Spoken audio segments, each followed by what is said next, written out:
بسم اللہ الرحمن الرحیم نحمدہ ونصلی ونسلم علی رسولہ الکریم اما بعد فاعوذ باللہ من الشیطان الرجیم بسم اللہ الرحمن الرحیم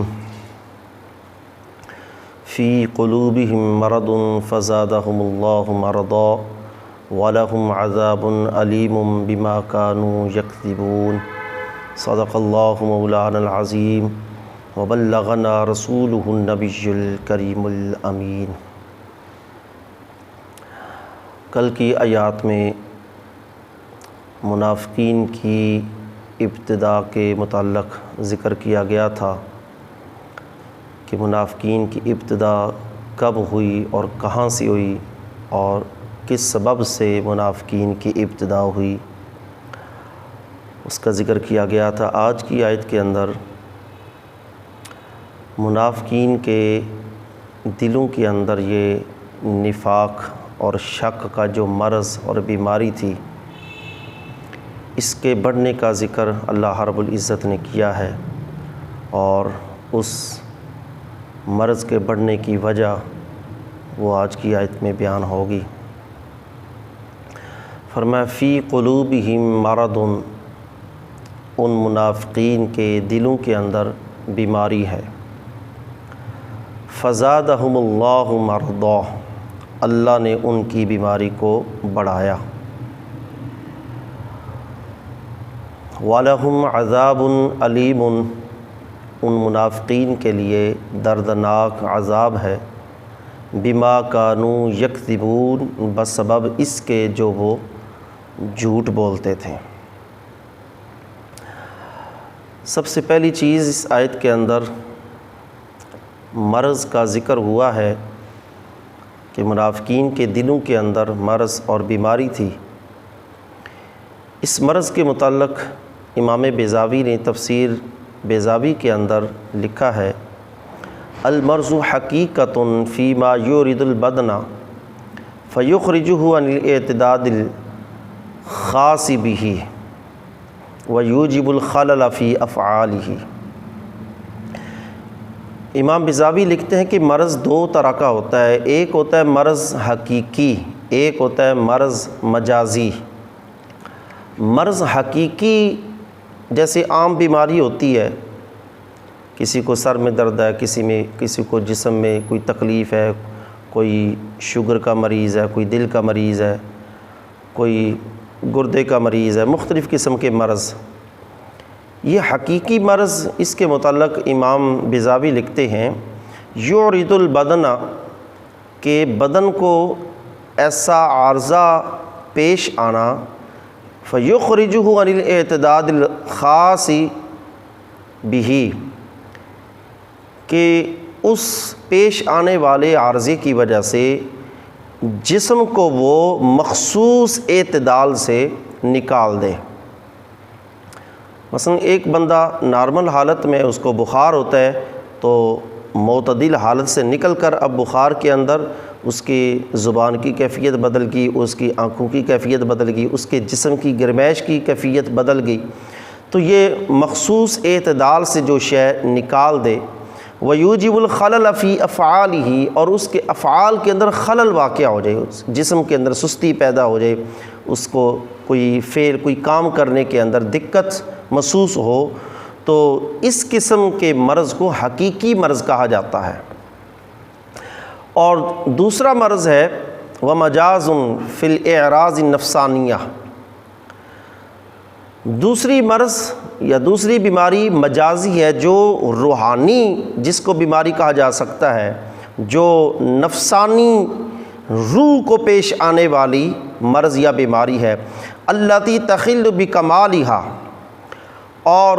جو روحانی بیماری ہے اس کی وجہ سے روح کے کمال کے اندر جو ہے وہ خلل واقع ہوتا ہے۔ روحانی طور پر انسان کے جو کمالات ہیں، روحانی مراتب ہیں، ان کے اندر خلل واقع ہوتا ہے، کالجہل وسوء العقیدۃ والحسد والضغینۃ وحب المعاصی۔ امام بیضاوی اب ان روحانی بیماریوں میں سے چند کا ذکر کرتے ہیں کہ روحانی بیماریوں میں سے جیسے جو روح کو پیش آ کر روح کے مرتبہ اور کمال کے اندر خلل پیش کرتی ہیں، جیسے جہالت، بدعقیدگی، حسد، کینہ، گناہوں سے محبت،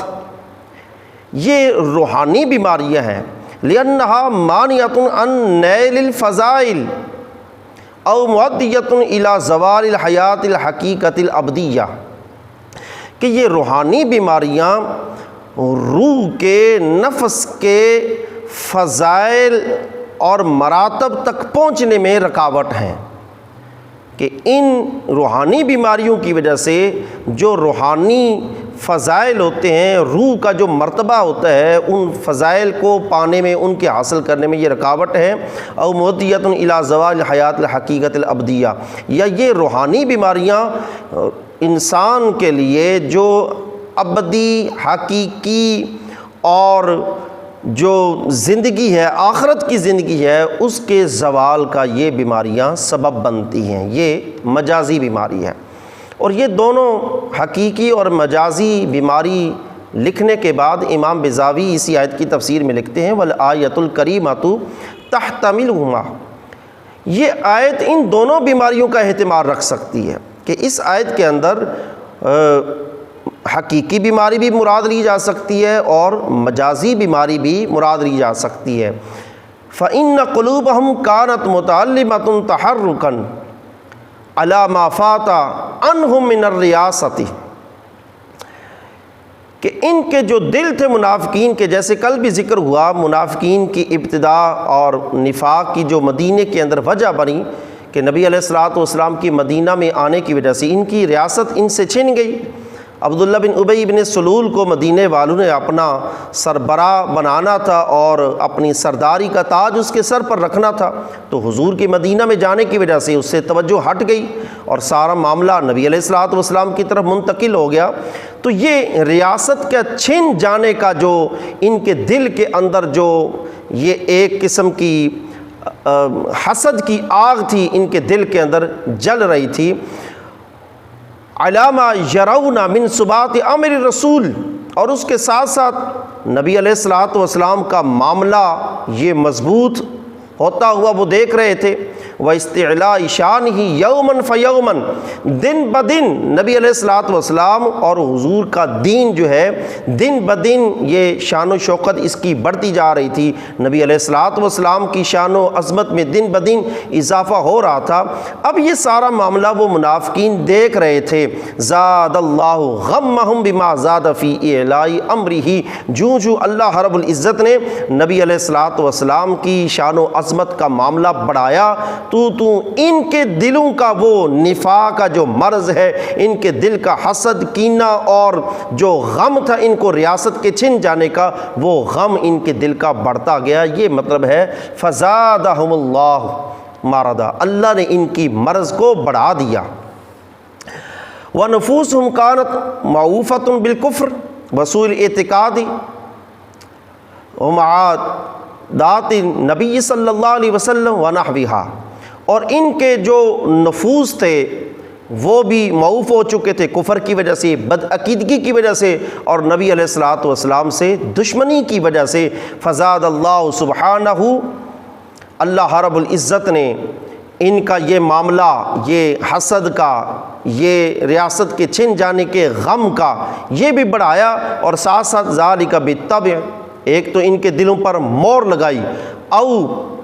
بِإِزْدِيَادِ التَّكَالِيفِ، کہ اللہ رب العزت نے پھر جو مکلفوں کے جو احکام تھے جو اللہ نے اہل ایمان پر نازل کیے، نماز کا حکم آیا، روزے کا حکم آیا، زکوٰۃ کا حکم آیا، جہاد کا حکم آیا، یہ ترتیب وار اللہ رب العزت تکلیف دہ امر کو نازل کرتا گیا۔ اب یہ چونکہ اسلام کو ظاہر کر چکے تھے، تو اسلام کے ظاہر کرنے کے بعد اب ایمان والوں پر یہ احکام اللہ کی طرف سے یہ تکلیف دہ نازل ہو رہے تھے، تو اس بنا پر بھی ان کا یہ مرض اور بڑھ رہا تھا نفاق کا، کہ ہم نے تو اسلام ظاہر کیا تھا، اب ہمیں بھی ان احکامات کی پابندی کرنی پڑے گی، ہمیں بھی روزے رکھنے پڑیں گے، ہمیں بھی نمازیں پڑھنی پڑیں گی، ہمیں بھی جہاد میں جانا پڑے گا، کیونکہ ہم اسلام تو ظاہر کر چکے ہیں۔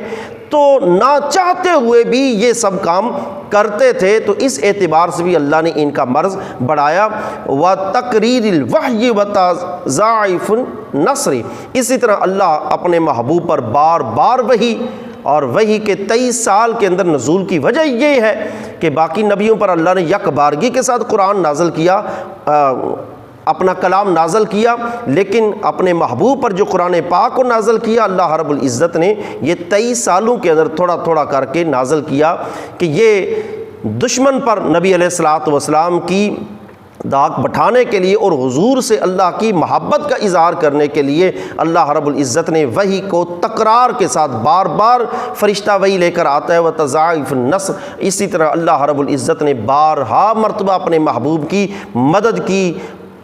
بدر کے اندر، احد کے اندر، حنین کے اندر، تبوک کے اندر اللہ نے اپنے محبوب کی مدد کی، فرشتوں کے ذریعے، ہوا کے ذریعے اللہ نے مدد بھیجی۔ تو اس اللہ کی مدد کے بار بار آنے پر بھی اب ان منافقین کے دلوں کا جو نفاق تھا وہ بڑھتا گیا۔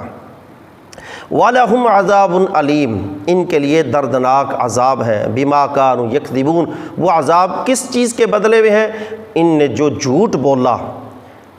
اس جھوٹ کے بدلے ان کے لیے عذاب ہے۔ اب ایک ہوتا ہے صدق، ایک ہے کذب۔ صدق کہتے ہیں واقع کے مطابق کوئی بات کہنا، جو بات، جو خبر واقع کے مطابق ہو، واقع کے مطابق کوئی خبر دینا یا بات کرنا، اس کو صدق کہا جاتا ہے۔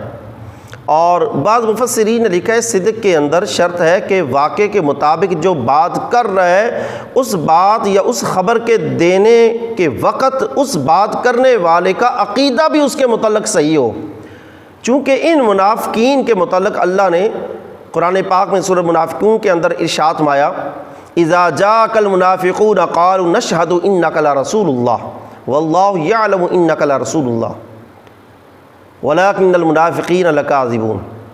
اللہ فرماتا ہے کہ اے محبوب صلی اللہ علیہ وسلم، منافقین آپ کے پاس آتے ہیں اور آ کر یہ گواہی دیتے ہیں، قَالُوا إِنَّا نَشْهَدُ إِنَّكَ لَرَسُولُ اللَّهِ، ہم گواہی دیتے ہیں کہ تو اللہ کا رسول ہے۔ اب اللہ فرماتا ہے وہ گواہی دیتے ہیں آ کر آپ کے متعلق کہ آپ اللہ کے رسول ہیں، لیکن اللہ فرماتا ہے إِنَّ الْمُنَافِقِينَ لَكَاذِبُونَ، منافقین جھوٹے ہیں۔ حالانکہ وہ جو خبر دے رہے ہیں وہ خبر سچی دے رہے ہیں، جو وہ بات کر رہے ہیں وہ بات سچی کر رہے ہیں کہ آپ واقعتاً اللہ کے سچے رسول ہیں۔ وہ آپ کو آ کر کہتے ہیں آپ اللہ کے رسول ہیں، یہ بات ان کی سچی ہے، لیکن اس بات یا اس خبر کے اندر ان کا عقیدہ نہیں، وہ آپ کو دل سے وہ رسول مانتے نہیں، ان کا عقیدہ نہیں، تو اس بنا پر وہ جھوٹے ہیں۔ تو پتہ چلا صدق یا سچ یہ ہے کہ جو بات کی جائے اس بات کرنے والے کا اس بات کے متعلق عقیدہ بھی درست ہو، تب وہ صدق کہلائے گا۔ اور دوسرے نمبر پر ہے کذب۔ کذب کہتے ہیں خلاف واقع بات کرنے کو، لِأَنَّهُمْ يُكَذِّبُونَ الرَّسُولَ بِقُلُوبِهِمْ، کہ یہ دلوں سے، اپنے دل سے نبی علیہ الصلوۃ والسلام کی تکذیب کرتے تھے۔ اب کذب جو ہے کئی قسم کا ہے، ہر قسم کا جو قذب امام بیضاوی نے لکھا ہے، والکذب هو الخبر عن الشیء على خلاف ما هو به وهو حرام كله، کذب خلاف واقع کوئی بات کرنا یہ کذب کہلاتا ہے، اور ہر قسم کا کذب، جھوٹ جو ہے یہ حرام ہے، اس کی جتنی بھی اقسام ہیں، لأنه علل به استحقاق العذاب حيث رتب علیہ،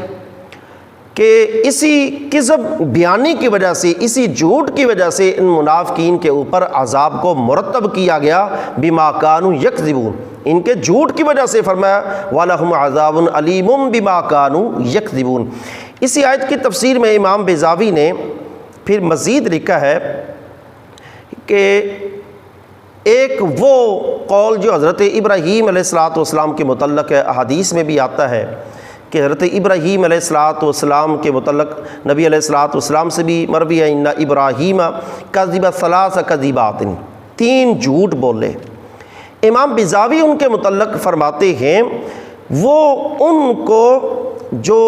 صورتاً جھوٹ کہا گیا ہے، فالمراد التعریض، وہ حضرت ابراہیم علیہ الصلوۃ والسلام کی 3 باتیں جو ہیں وہ تعریض کے زمرہ میں آتی ہیں، وہ جھوٹ نہیں۔ پھر وہ جواب دیتے ہیں حدیث پاکہ کہ حدیث پاک کے اندر ان پر لفظ کذب کا بولا گیا ہے۔ تو امام بیضاوی فرماتے ہیں لیکن لما شابہ الکذب فی صورتہ سمی بہ، چونکہ وہ صورتاً حضرت ابراہیم علیہ الصلوۃ والسلام کے 3 اقوال جو ہیں صورتاً وہ جھوٹ نظر آتے ہیں، اس بنا پر ان پر لفظ جھوٹ بولا گیا، ورنہ وہ تعریض تھے۔ تعریض کہتے ہیں کہ کسی لفظ کے 2 مفہوم ہوں، بولنے والا جو ہے اس کا مفہوم اور مراد لے کر بولے، اور اس انداز میں بولے کہ سننے والا اس کو دوسرے مفہوم کے اندر لے۔ اب اس کے متعلق جو حضرت ابراہیم علیہ الصلوۃ والسلام کے وہ 3 اقوال ہیں وہ حدیث میں آتے ہیں، بخاری مسلم کے اندر بھی وہ بڑی تفصیل کے ساتھ وہ حدیث پاک موجود ہے۔ نبی علیہ الصلوۃ والسلام نے ارشاد فرمایا لم یکذب ابراہیم الا فی 3 کذبات، ابراہیم علیہ الصلوۃ والسلام نے جھوٹ نہیں بولے مگر 3، سنتین منہن فی ذات اللہ، ان میں سے 2 ایسی باتیں ہیں جو انہوں نے اللہ کے متعلق وہ بولی ہیں، اللہ کی ذات کے لیے وہ بولی ہیں۔ پہلا قول آپ نے فرمایا انی سقیم، یہ اس وقت بولا جب وہ قوم بتوں کی پوجا کے لیے ایک ان کا میلہ لگا، اور اس میلے کے لیے انہوں نے حضرت ابراہیم علیہ الصلوۃ والسلام کو دعوت دی، تو آپ نے فرمایا انی سقیم۔ اب سقیم کا معنی بیمار ہے،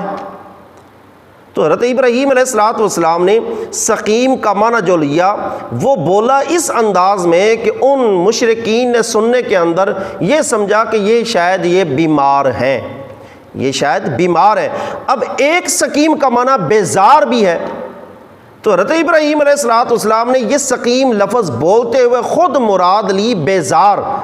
کہ میں تمہارے ان بتوں سے بیزار ہوں، لیکن اس انداز میں بولا کہ انہوں نے سننے کے اندر یہ مراد لیا کہ شاید ابراہیم بیمار ہے اس لیے یہ نہیں جانا چاہتے، تو یہ تعریض ہے انی سقیم۔ اور دوسرا قول جب وہ میلے پر چلے گئے، حضرت ابراہیم علیہ الصلوۃ والسلام ان کے بت خانہ میں گئے اور جا کر سارے بتوں کو توڑ دیا، بتوں کو توڑ کر کلہاڑا جو تھا وہ بڑے بت کی گردن کے اندر لٹکا دیا۔ تو جب وہ واپس آئے، آ کر انہوں نے حضرت ابراہیم علیہ الصلوۃ والسلام سے پوچھا، تو آپ نے فرمایا بل ہوا کبیرہم، یہ تو ان کے بڑے نے کیا ہوگا، بڑے نے، جو ان کے بڑے سے پوچھو۔ تو انہوں نے کہا یہ تو بولتے نہیں، تو مقصد آپ کا یہی تھا کہ کسی طریقے ان کے منہ سے نکلے کہ یہ تو بت ہیں، یہ بولتے نہیں۔ تو فرمایا جو بول نہیں سکتے وہ پھر تمہارے نفع نقصان کے مالک کیسے ہو سکتے ہیں؟ تو آپ نے یہ ان کے بت کی طرف وہ عمل اپنا منسوب کیا، تو یہ بھی تعریض تھا۔ اب تیسرے نمبر پر وہ اس کے اندر واقعہ کافی لمبا ہے، نبی علیہ الصلوۃ والسلام نے ارشاد فرمایا کہ وہ تیسرا قول حضرت ابراہیم علیہ الصلوۃ والسلام کا قال بینا ہوا ذات یوم وسارۃ الی عطا علی جبار من الجبابرہ، کہ حضرت ابراہیم علیہ الصلوۃ والسلام اپنی اہلیہ حضرت سارہ رضی اللہ تعالیٰ عنہا کو لے کر ایک بستی کے پاس سے گزرے سفر کے دوران، وہ سلطنت تھی ایک جابر بادشاہ کی، اور وہ جابر بادشاہ جو بھی اس کی سلطنت کی حدود سے کوئی بھی جوڑا گزرتا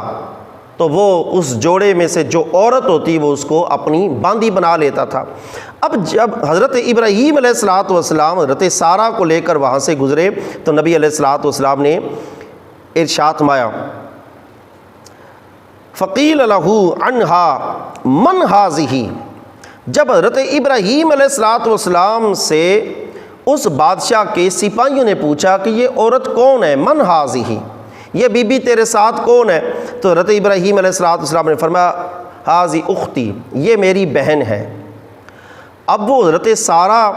حضرت ابراہیم علیہ الصلوۃ والسلام کی حقیقتاً تو بیوی تھی، لیکن آپ نے لفظ اختی بولا، بہن کا لفظ بولا۔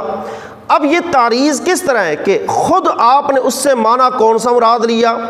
اور بولا اس انداز میں، انہوں نے حقیقتاً بہن مراد لیا، لیکن حضرت ابراہیم علیہ الصلوۃ والسلام نے اسلامی یا دینی نقطہ کے اعتبار سے بہن بولا، انہوں نے حقیقی بہن مراد لیا۔ تو جب آپ نے یہ ان سے بولا یہ میری بہن ہے، فَأَتَا سَارَةً، تو حضرت سارہ کے پاس آپ نے حضرت ابراہیم علیہ السلام نے فرمایا فقال لها إِنَّ هَذَا الْجَبَّارُ أَن يَعْلِمَ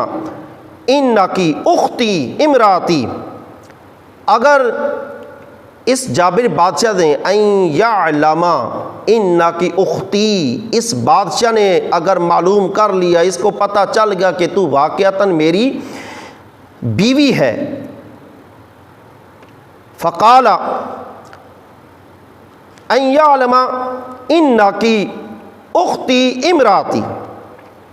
کہ تو میری بہن نہیں بلکہ میری بیوی ہے، یغلبنی علیکی، تو یہ مجھ پر غلبہ پا کر تجھے اپنی باندی بنا لیں گے، فَإِن سَأَلَكِ فَأَخْبِرِيهِ إِنَّكِ أُخْتِي، تو حضرت ابراہیم علیہ السلام نے حضرت سارہ سے فرمایا اگر تجھ سے یہ بادشاہ پوچھے کہ تو کون ہے، تیرے بارے میں پوچھے تو صاف کہہ دینا کہ میں اس کی بہن ہوں، فَأَخْبَرِيهِ إِنَّكِ أُخْتِي، تو میرے متعلق کہہ دینا کہ میں اس کی بہن ہوں۔ اور ساتھ حضرت ابراہیم علیہ السلام نے پھر وضاحت فرمائی، حضرت سارہ رضی اللہ تعالی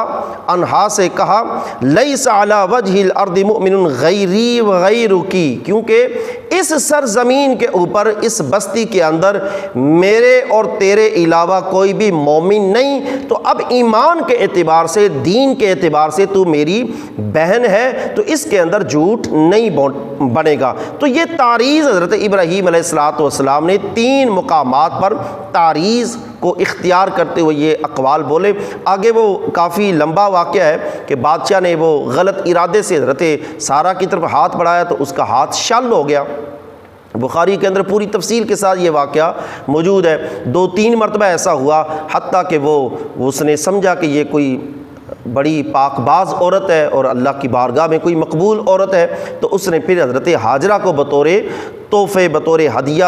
حضرت سارہ کو وہ لونڈی کے طور پر ہدیہ کی، تو وہ آگے لیدہ واقعہ۔ تو یہ حضرت امام بیضاوی نے اس آیت کی تفسیر کے اندر فرمایا کہ یہ حضرت ابراہیم کے جو 3 اقوال ہیں ان پر جو کذب کا لفظ بولا جاتا ہے وہ کذب جو ہے وہ تعریض ہے۔ لفظ کذب کا اس لیے کیونکہ صورتاً وہ چونکہ وہ کذب نظر آتے ہیں اس طرح اس پر کذب کا لفظ بولا گیا، ورنہ وہ تعریض ہے کہ حضرت ابراہیم علیہ السلام نے ان 3 اقوال کے بولتے وقت خود معنی اور مراد لیا ہے اور بولنے کے اندر انداز یہ اپنایا ہے کہ وہ مشرکین اس سے معنی دوسرا مراد لیں۔ اللہ تعالی ہمیں ان معاملات کو سمجھنے اور اس پر عمل کرنے کی توفیق عطا فرمائے، آمین۔ وآخر دعوانا ان الحمد للہ رب العالمین۔